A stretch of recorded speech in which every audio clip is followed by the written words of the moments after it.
Over 3,000 years, Ethiopia has been a land of mystery and fascination. The Greek poet Homer thought that the Ethiopians had been blessed by the gods. Ethiopia became landlocked in 1992 when its Red Sea coast was lost to the new state of Eritrea. Previously, before the scramble for Africa, all the Horn has been sharing resources for their well-being. Where there was no modernization, there was no need of independence of ownership. Issues were resolved in their own ways to stay together, up to Scramble of Africa. So the Scramble for Africa is the name given to the way in which European countries brought nearly all of the African continent under their control as part of their separate empires. The Scramble for Africa began in the 1880. By 1914, the only African countries not controlled by a European power were Liberia and Ethiopia.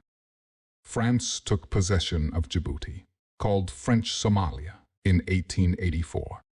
As the territory of the Afars and the Isis, it remained part of the French Republic until 1977, when it gained independence despite conflicting Ethiopian and Somali claims. Ethiopians under Emperor Menelik in 1897, who managed to fight and save parts of Ethiopian kingdom. It was impossible for them to continue fighting the largest area of Africa, or even the Horn with their minimal arms, who were not fully equipped as colonizers. So Menelik in 1897 was forced to accept when France marked out the border between its protectorate and Ethiopia, and thereby consolidated its possession of Djibouti. Undertaking a new tussle for dominance is underway in the Horn of Africa, once written off as one of Africa's most volatile and treacherous regions for foreign involvement. A host of countries are now vying to gain a foothold. The Horn is becoming one of the world's most militarized regions, beside one of the world's most vital shipping lanes. The Horn of Africa, Ethiopia, Eritrea, Djibouti, Somalia, and Somaliland has become the focus of what is being termed a Middle East Cold War. The old bastions of power in the region, the USA, UK, and France, are increasingly being displaced by a new generation of Middle Eastern powers, with everyone racing to gain a foothold in what is becoming one of the world's most militarized regions. The leaders in the Horn are playing a deadly game of chess against the new forces shaping the region. The Horn of Africa has become a battleground on which USA and Western powers, Middle Eastern rivalries, and China are played out. According to World Bank publication on September 28, 2023, with about 123 million people, Ethiopia is the second most populous nation in Africa, after Nigeria, and one of the fastest growing economies in the region, with an estimated 6.4% growth in 2022. However, it also remains one of the poorest, with a per capita gross national income of $1,020. Ethiopia now aims to reach lower middle income status by 2025, but now the long-sleeping Ethiopian power seems to join to the interest of having port to progress its sustainability development. Prime Minister Abiy Ahmed has said that securing access to the Red Sea is vital for Ethiopia's survival, warranting thorough and careful discussion. The topic of Red Sea access has come under scrutiny following the Prime Minister's briefing to members of the House of People's Representatives in a televised session. In 1993, following Eritrea's independence from Ethiopia, one of Africa's largest countries lost its direct access to the Red Sea.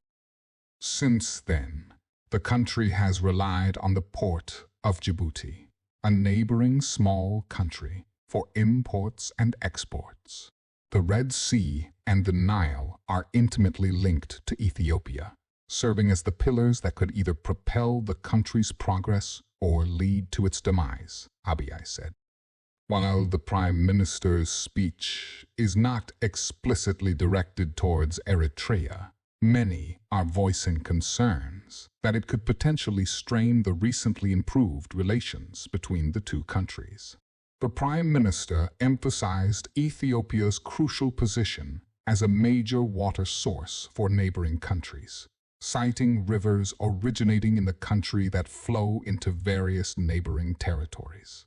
He also mentioned that a pipeline linking Djibouti and Ethiopia had been constructed at Ethiopia's expense, adding that none of the neighboring countries provide water to Ethiopia, yet every one of them are beneficiaries.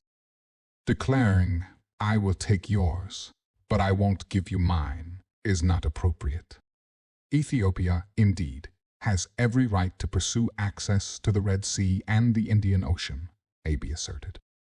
"When we had access to the Red Sea, we were one of the great powers," the Prime Minister remarked, emphasizing that gaining access to the sea should not come at the cost of bloodshed and conflict. In return, Abiy expressed his country's interest in offering shares from the Renaissance Dam, Ethiopian Airlines, and Ethio Telecom. He stated, "When we propose sharing the benefits of the Renaissance Dam, it's not merely an idea. We have calculated it. It yields substantial returns," he said. "We must address this today to prevent future generations from resorting to conflict. This can be achieved through discussions on investment options, shares, and leases. However, dismissing it entirely as a topic of conversation is a mistake," he emphasized.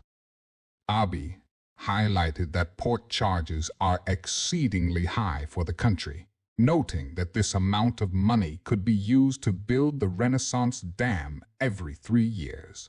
"We're not insisting on Massawa or Assab specifically. What we seek is an accessible gateway. However, it may materialize, be it through purchase, leasing, or any mutual arrangement. That's our objective," the Prime Minister stated. He continued, "If we don't find an alternative through dialogue, discussion today, it could be dangerous," he cautioned. But he emphasized that Ethiopia's pursuit of sea access should be conducted peacefully. The paradigm shift in world order and the Red Sea has been one of the world's prime trade and military routes since its opening in 1869.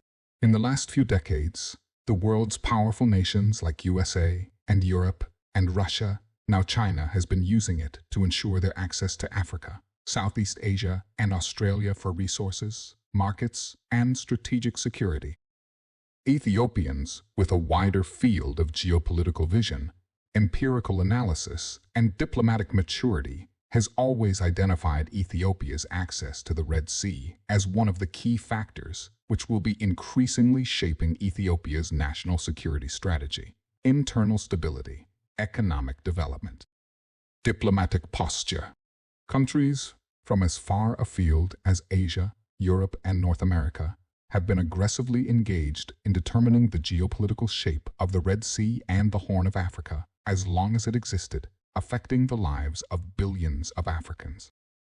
Therefore, it must not be surprising that Ethiopia, using the Red Sea for 85–90% of her imports and exports, to raise her peaceful voice to claim a just, lawful, and collectively beneficial share of access these Asian, European, and North American countries are vying for, at times, violently.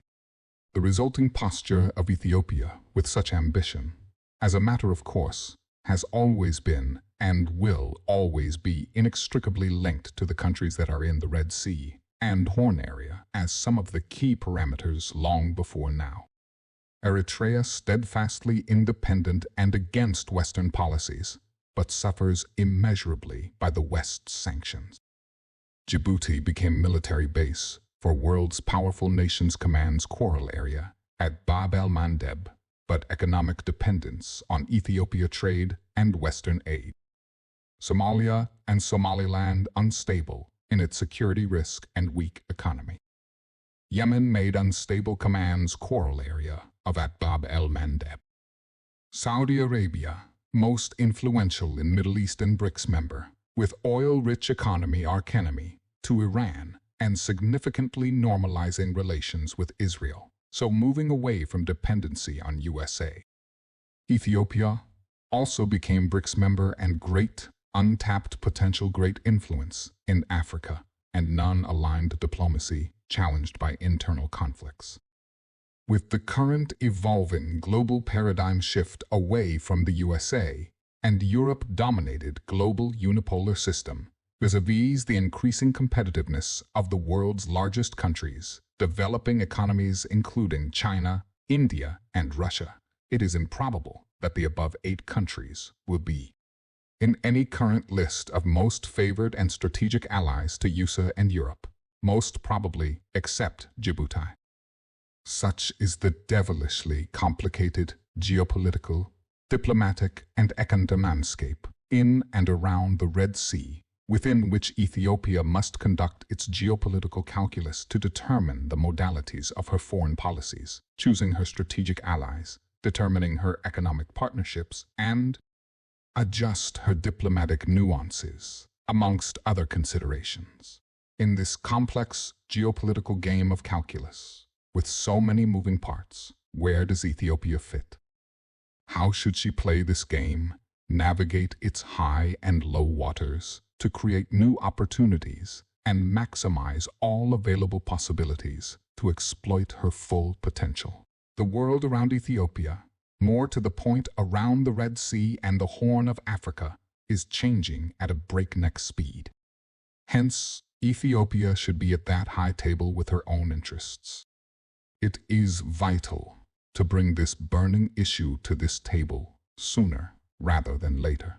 With all statistical projected indicators showing the Ethiopian population growth and expansion of the economy, it would be irresponsible to ignore the changes around the whole of the Horn and unable to voice our share of the access to the sea. The vision for a stable and strong Ethiopia, its neighboring allies and partners, is vastly impactful on the Red Sea and Horn of Africa, projecting the region's independent narrative and serves as an additional African voice on trade and security of the region. An economically strong Ethiopia and neighboring African countries, which will be vastly augmented by a direct access to the Red Sea, will play a great role to help develop a new, assertive, independent, and true African voice and narrative, which has been suffocated for hundreds of years.